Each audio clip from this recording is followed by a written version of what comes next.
Joining us in this virtual way. This is our every Wednesday Bible study, and through the wonder of technology, we've been able to branch out from just purely Bible. We're going to have some interesting guests, and we're going to do some more digging in the Bible in a couple of weeks. But it's been really interesting. Last week we looked at Lincoln in the Bible. That was fun. And, a lot of good things.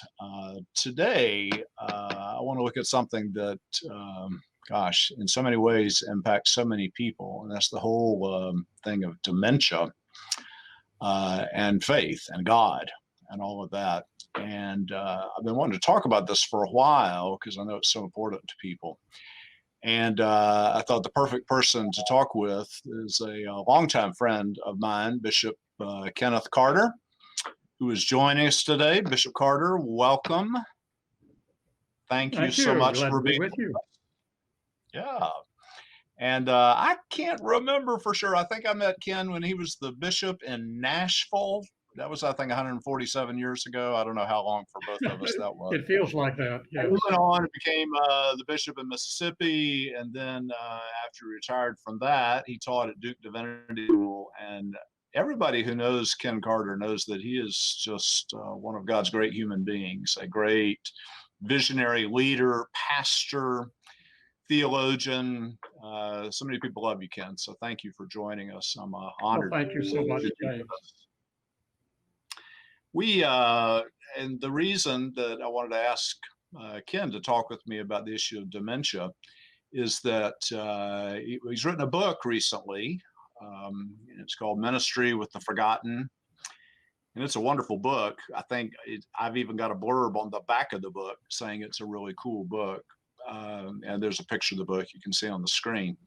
And it's a great book. And Ken wrote this book out of the experience that he'd had with his wife, Linda, who died last October after a long bout with dementia.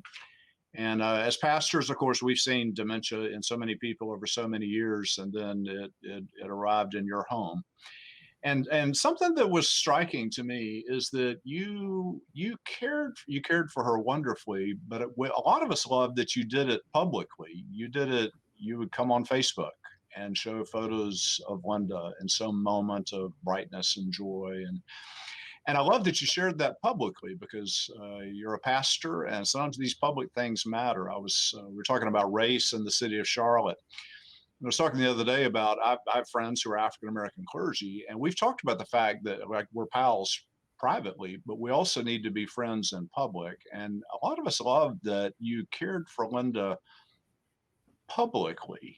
We saw that. We shared in that journey with you. And I, for one, am so grateful that you did that. It meant a lot to me. It helped me think about people in my world with dementia and so on. So I want to ask you. Yeah. Go ahead. No, go ahead. I was going to say that was a conscious decision. After a while, I tend to be very more private about things like that, and I certainly wanted to avoid any semblance of exploitation of Linda's condition. But I felt that it was important for others to learn, perhaps, from the journey that we were on, to counter some of the more negative images as well. I was going to ask you something else, but let me ask you that. What are some of the negative images? Well, of course, there is such a stigma attached to dementia. The notion that we live in a hypercognitive society that values so much how much we know, how we think, how much we remember, what we can recall. And so there's a great stigma attached. Linda used to say, I'm not worth anything. I'm losing my mind. It's all of that stigma that the challenges are just enormous. It affects every area of our lives. So I wanted to at least acknowledge the challenges, but also to try to acknowledge that there is still joy, there is still meaning, there is still purpose, there is still love and relationships, that a diagnosis of dementia does not mean the end of life and relationships. Yeah. We're not. I've always been struck. I don't think we are good at all with aging and who we are as people.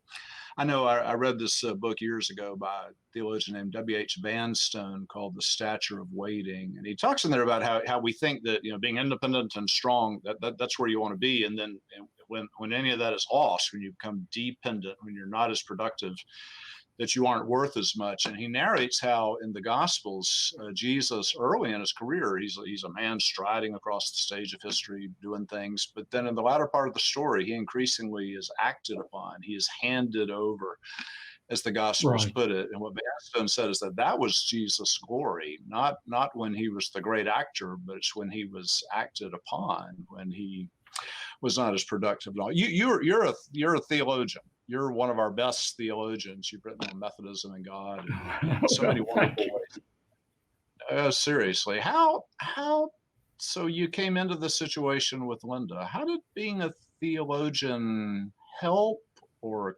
complicate things? You had kind of more theological stuff going into this. How did that work for you? Well, that's an important issue. What theology did for me was to, among other things, was to broaden the lens through which to view dementia.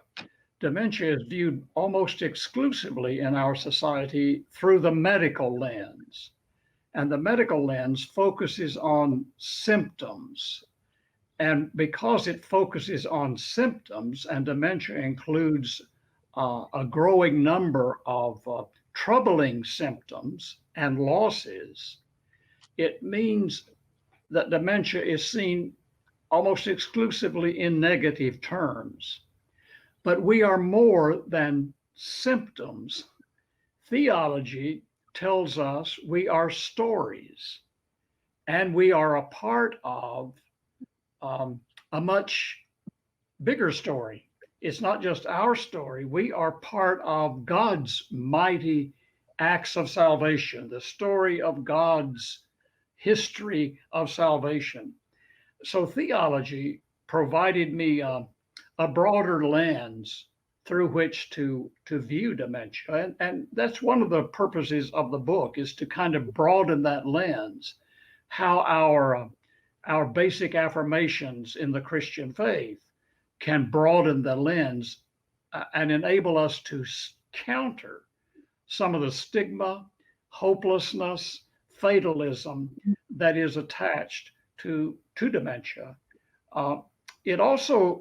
Theology provided me some resources for living with patience and courage and hope.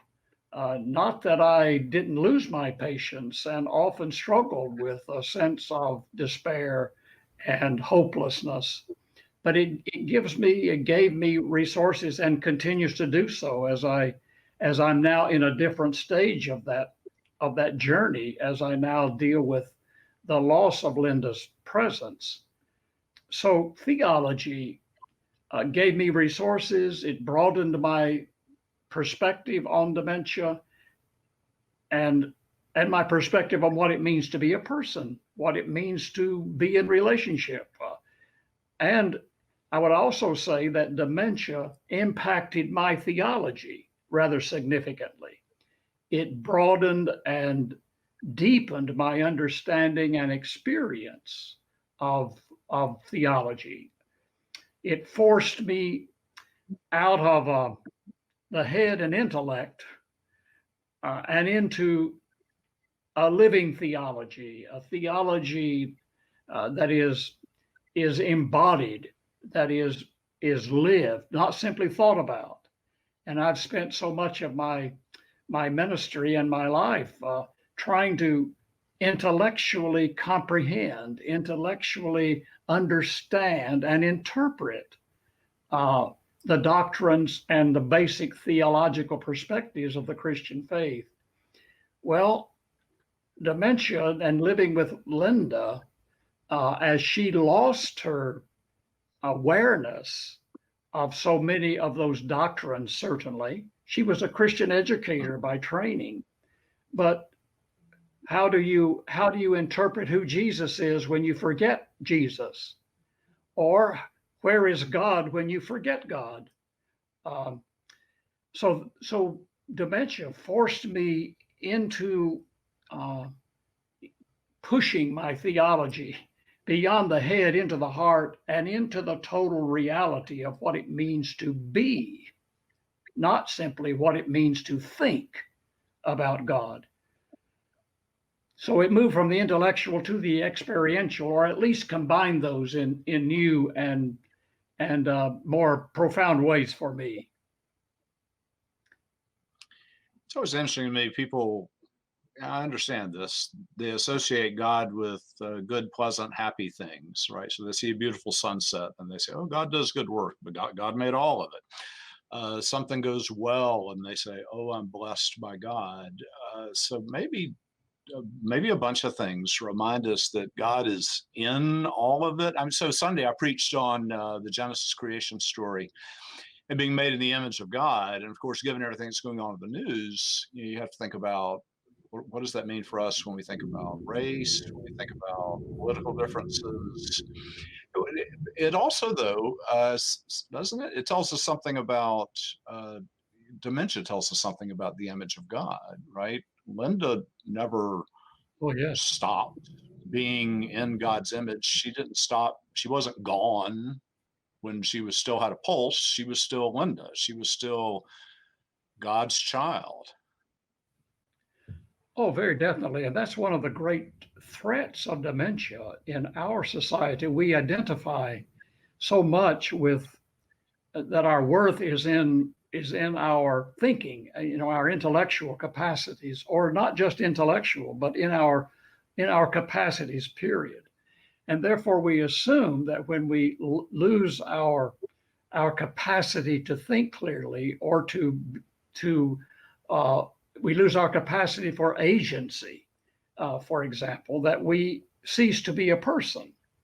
What does it mean to be a person? That's not an easy question. It's more than our intellect. It's more than our capacities, our productivity, and certainly dementia pushes our understanding of what it means to be a person, and particularly what does it mean to be made in the image of God. I fear, James, that we've bought into the Cartesian dictum, "I think, therefore I am." I am what I think. Well, what about when you lose your ability to think clearly? Does that mean you are less of a person, or you lose those capacities to initiate decisions, to make decisions, and engage in activities? Am I less a person? What is the essence of personhood, and where does worth and value lie? I don't know how many times I hear and have heard people with dementia say, "I'm not worth anything." Or I hear people say, "Well, they are only a shell of a person. They have lost their identity."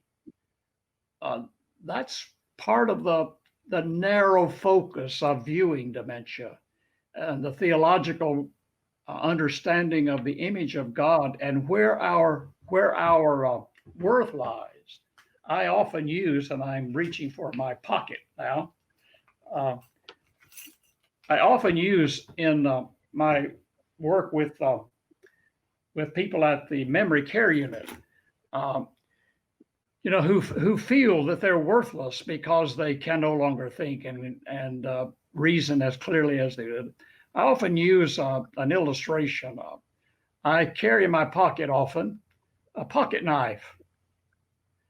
Now, if you'll notice the pocket knife, one handle is missing. The blades are hard to open and even rusty, and it doesn't cut, so it's kind of useless. But I asked the persons in the memory unit, if anybody would give me, what would you pay me for this knife? Most of them would say, nothing. It's not worth anything. I said, oh, you don't have enough to buy this knife. And then I asked them, why do you think this knife is important to me? And they usually get it.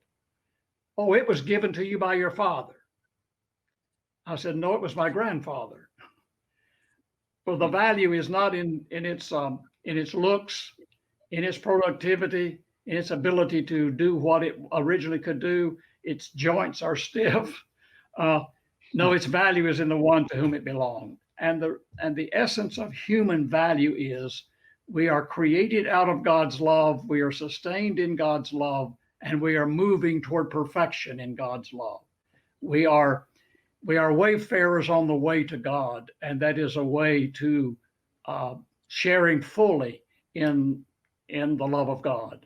That's our identity and our worth. That's beautiful, Ken. I have a similar knife. I've told some people the story. When I was leaving the Davidson church after 12 years, the lay leader of the church came in my office a couple of days before, and he was this old country guy, and he said, I was trying to think of what to get for a feller like you, and I didn't know what to get, so I got you this. He held out his hand, and I held out my hand, and he dropped a pocket knife into my hand. Mm-hmm. Warm. He said, carry this around in your pocket. He says, you never know when you might need to cut something. And I thought, honestly, I would never have asked for a knife.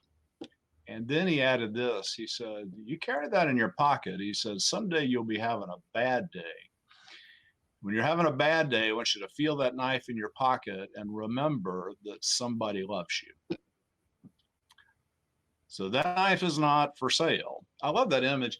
Your book's title, I love this. It's Dementia Through a Spiritual Lens. I kind of want to flip that and ask about like everything else through the lens of dementia. So back in the fall, we did a series called Enough. And we asked really three questions. One is, how much is enough? We have people with a lot, but they think they need more. How much is enough? I think dementia might speak to that. We asked the question, when have you had enough?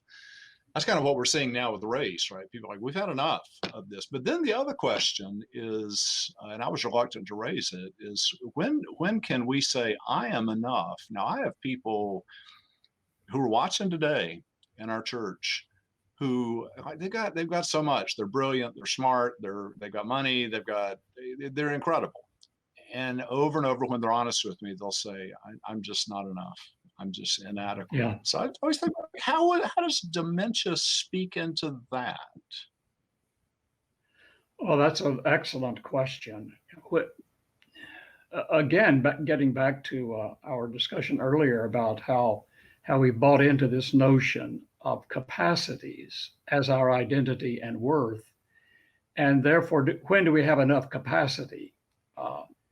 Well, one of the things that dementia does, it strips away two idols, at least.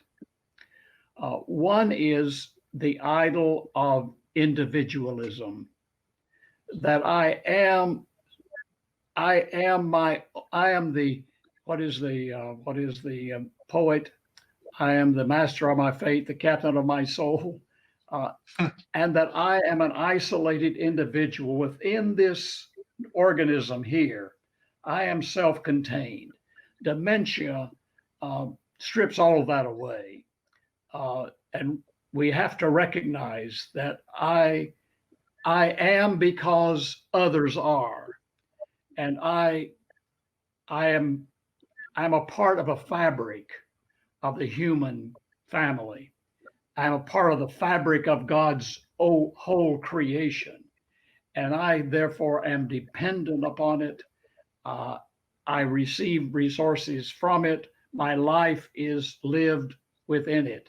So this notion of individualism and individual autonomy, I think dementia strips that away and reminds us that we belong to one another.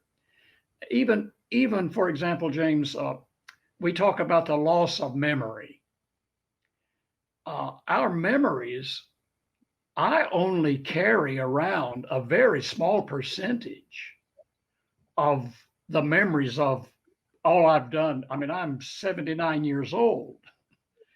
Uh, I've lived a lot of experiences, had lots of relationships, read lots of books, done lots of things. I only can recall a very small percentage.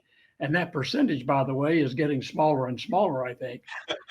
But I'm amazed at how much other people carry my memories with. One of the comforting things during Linda's, or this time of grieving Linda's absence, is as I communicate with people, they share stories with me about Linda that I don't remember.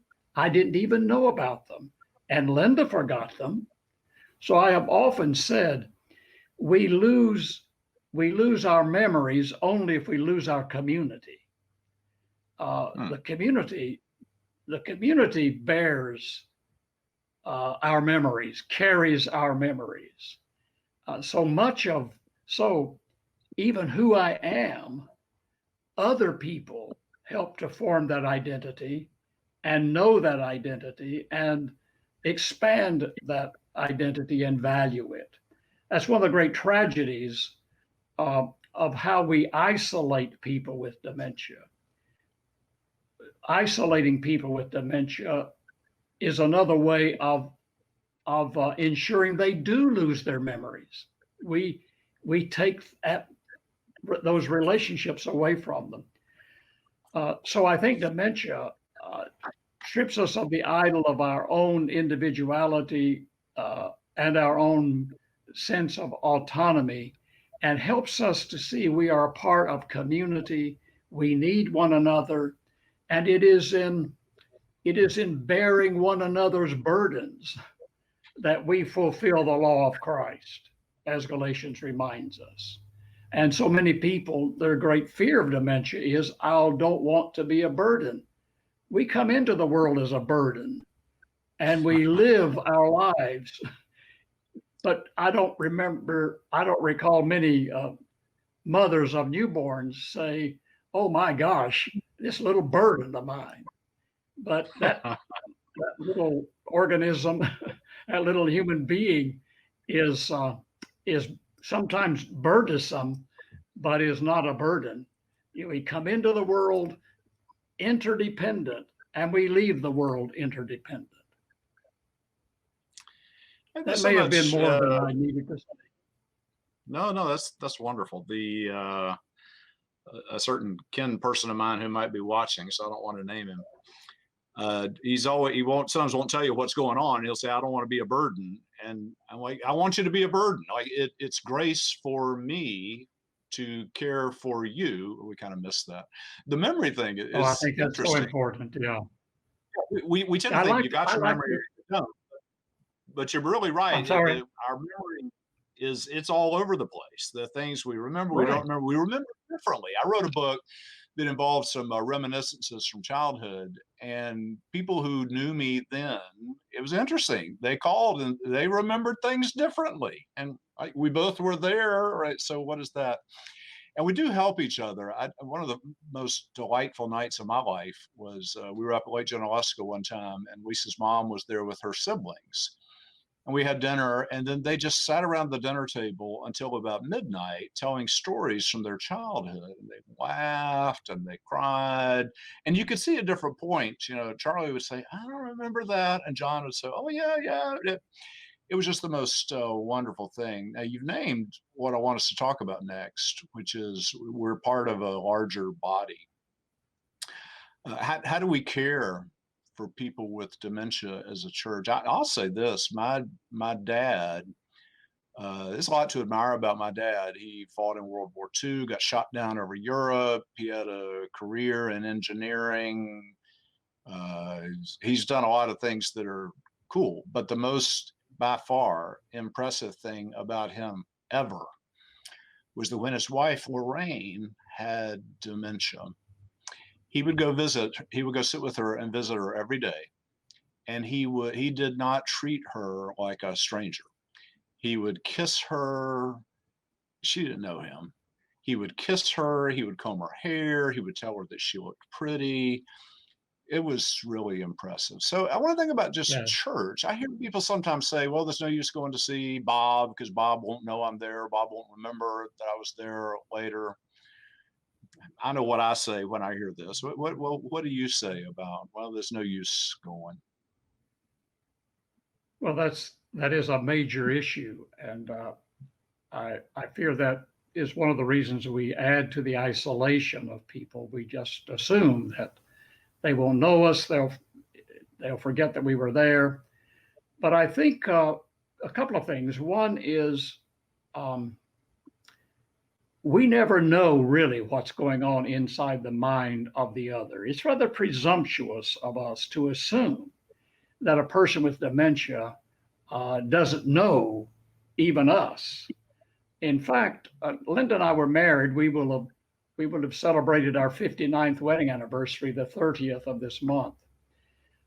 Even to the at the very end of Linda's life, I could recognize indications in her eyes that she recognized me, where other people would never assume they would recognize it. Now, some might say, well, you're reading into it, and perhaps I am. But I think it is presumptuous of us to assume that we know what's going on in the other person's mind. It may be that we just don't have the ability to get inside their world sufficiently to interpret what's going on in their minds. But I am convinced that people experience the emotional content of a connection, a visit, if you will, long after any cognitive awareness of that ability of that visit is there. The emotional experience lingers. I'm convinced, and I'm convinced that no act of love is ever wasted, which is the title of a book that I could recommend too. But it's as we are present with those with dementia, we are participating in a deeper presence. At the heart of the Christian faith is incarnation. And God has become incarnate in Jesus the Christ. And that is the model for our relationships with one another. And I'm convinced that being present with, and it's not what you say, what we do, just being present with persons with dementia is in itself a means of grace, a means of the presence and power of God in that person's life and in the life of the one who is present. And I think it's a great tragedy when pastors, lay people, congregations assume that people with dementia are no longer full participants in the body of Christ. The fact is, as Paul's letter to the Corinthians reminds us, the first letter in the first chapter, God has chosen the weak, the vulnerable. I think the church needs to be present with those with dementia and others who are most vulnerable in our congregations and societies for the health of the congregation. I don't think we can know the God of Jesus Christ apart from relationships with those who are most vulnerable. And I would hope that, and one of the things many things I've learned from John Swinton, who teaches at St. Andrews in Scotland, has written the marvelous book, I think groundbreaking book on dementia, living in the memories of God. Says that that we only one of the many things he has said is that it isn't that people with dementia forget, it is that they are forgotten.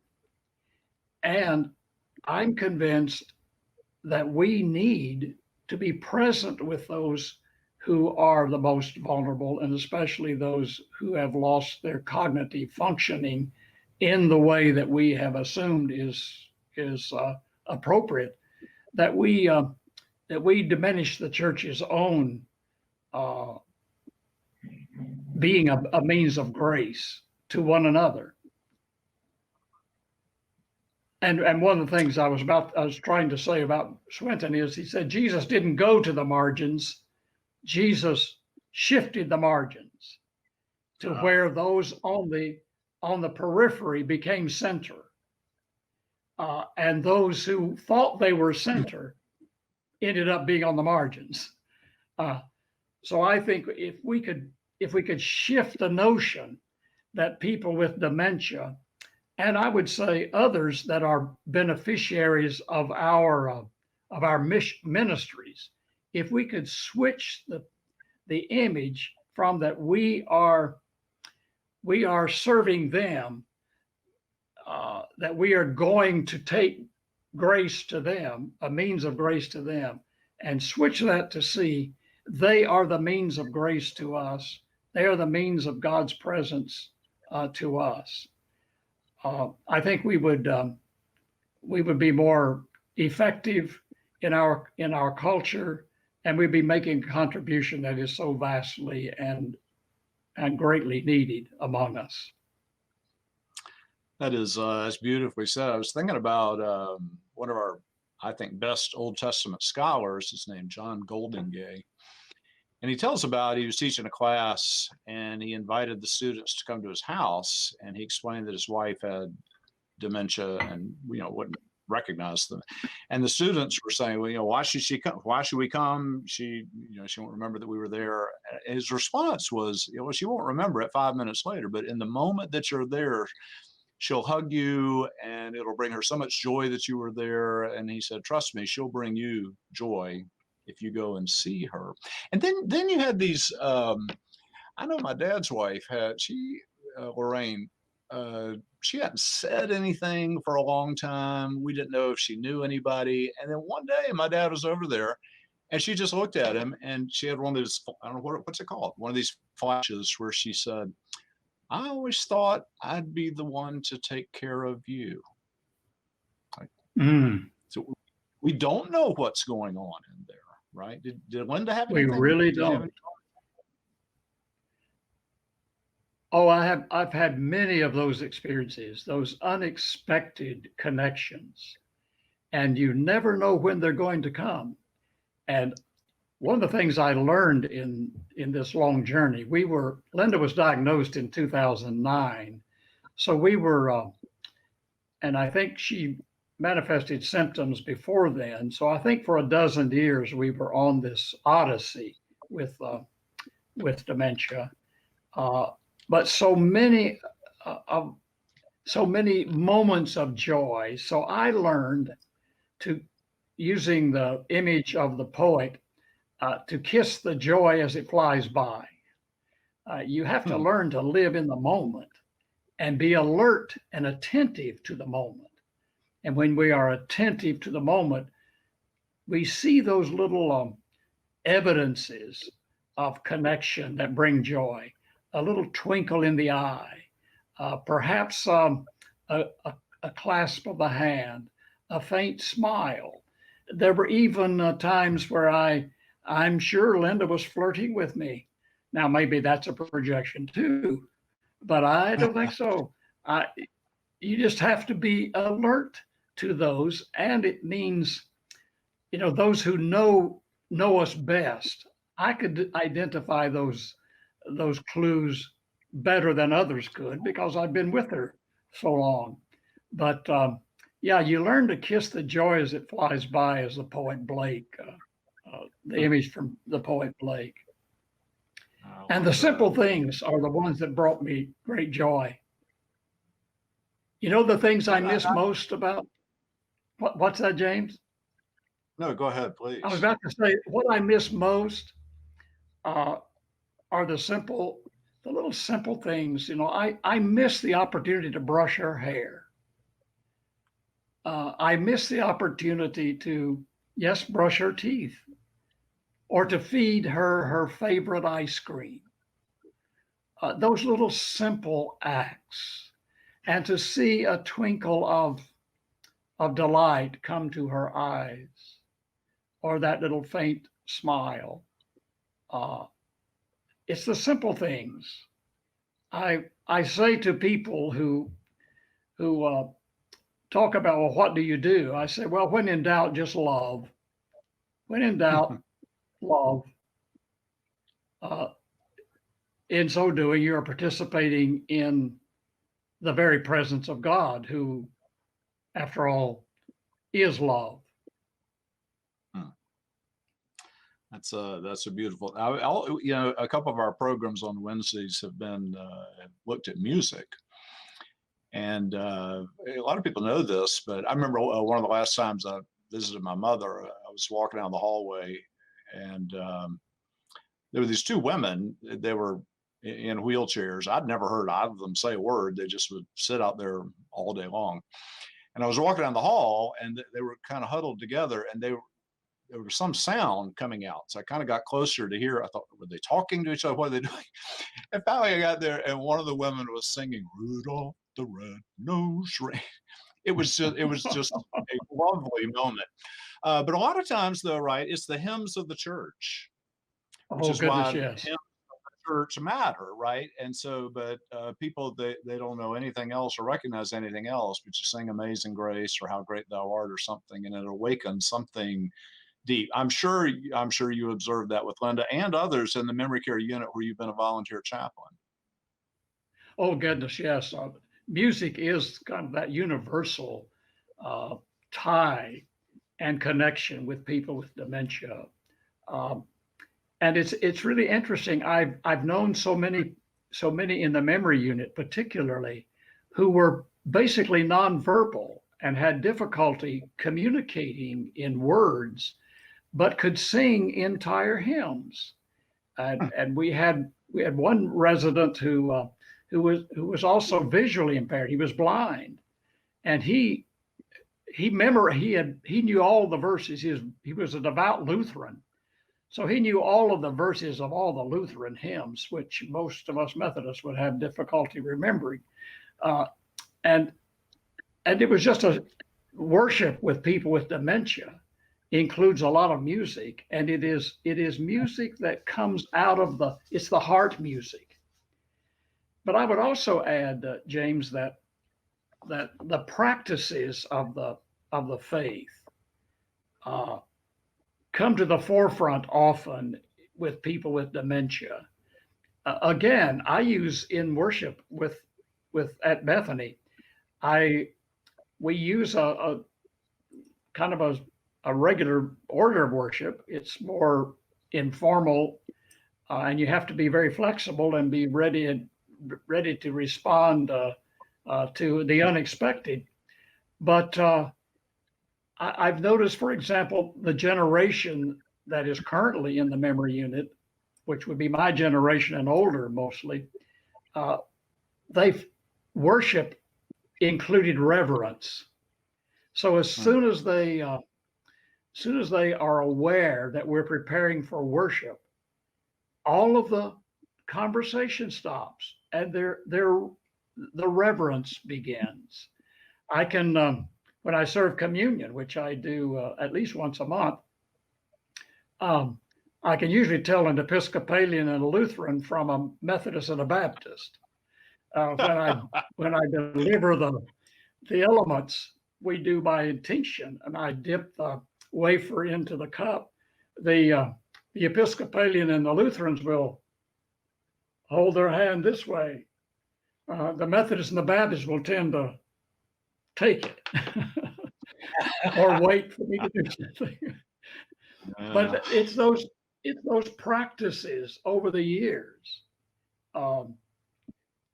You're amazed. I'm amazed the number of people, for example, who I use for affirmations of faith. Sometimes I use the Apostles' Creed, and many, I'd say about 40% of them can recite most of the Apostles' Creed. And these are people who are in mostly mid-stage of their of their dementia. But I'll use Bible verses, John 3:16, as the affirmation of faith. And almost invariably, they can, they'll recite these verses from memory. They're embedded in them. It reminds me that we so often assume that the mind is merely the brain.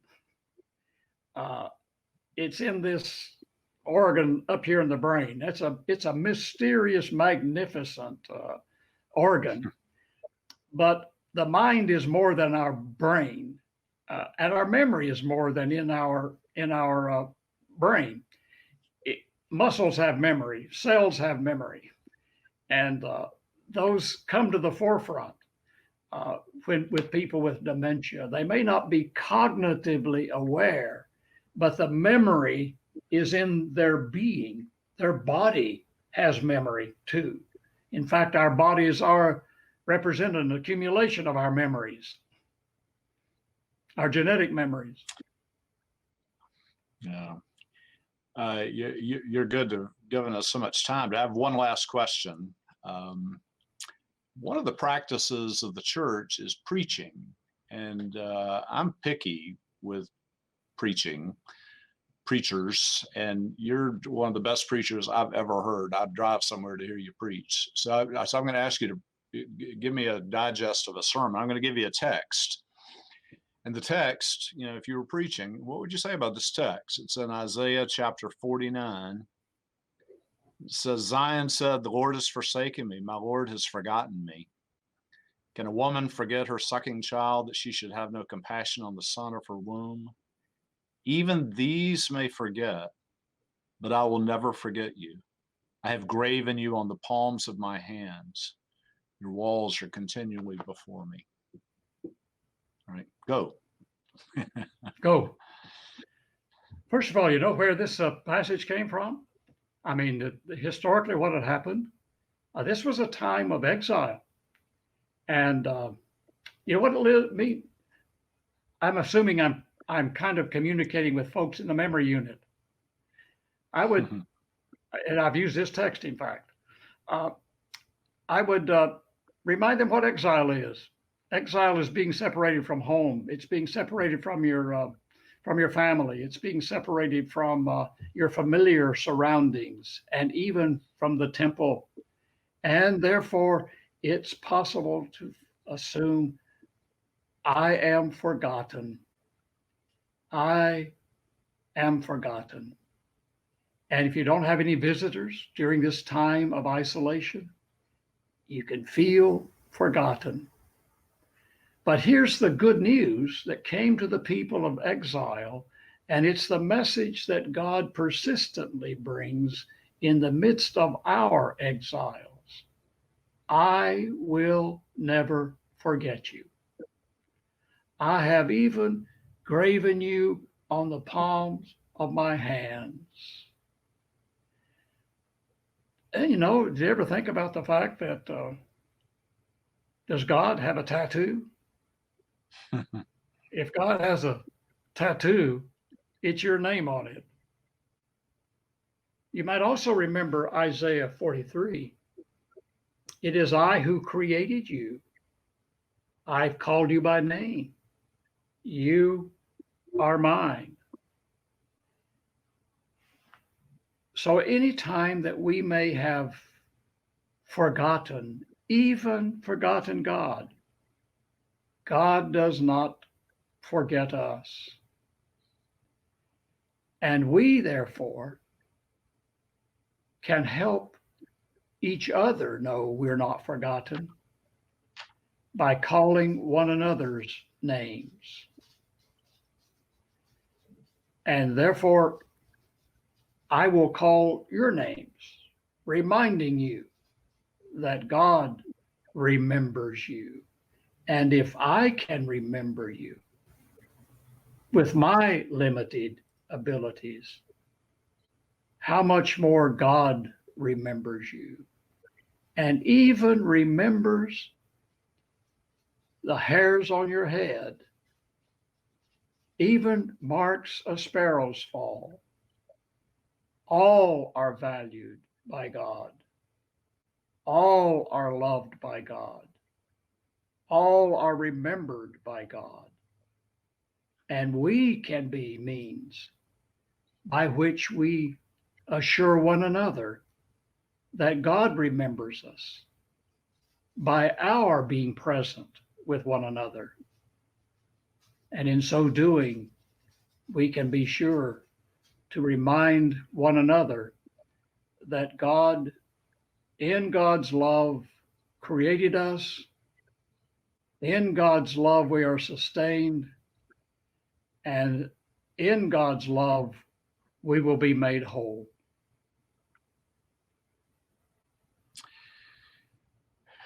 Ken, I know that right now there are hundreds and hundreds of people who are watching. And if they could, together, they would probably rise to their feet and applaud. And you and I would know that they would not be, they might think they're applauding you. What they would really be applauding is what you talked about, just the way that God loves each one of us in that way. We're all so hungry for that word. Thank you. Thank you for this time together. It's been really beautiful and lovely and meaningful. I'm sure many, many people watching are dealing with this right now. I heard from two different of my church members this morning. One texted me, one emailed me about parents in nursing homes with dementia and not even aware of this program. Just they're dealing with it, wanted prayer, wanted love and support. Such a big thing, impacts many of us. Bishop, thank you so very much for being with us. I do have Well, one other thank you for, question. okay. Yeah, my one other question is, will you join us another time? I would be happy to. I would be happy to. Anytime I can be with you, James, I will take advantage of that opportunity. And the good It's people wonderful. at Myers Park. I have such admiration for you and for that congregation that I have followed over the years. It's a great So job. I know you've just tuned in call a on me couple anytime. times. Thank you so much. All right, everybody out there, have a blessed day. We'll see you next week. Thank you.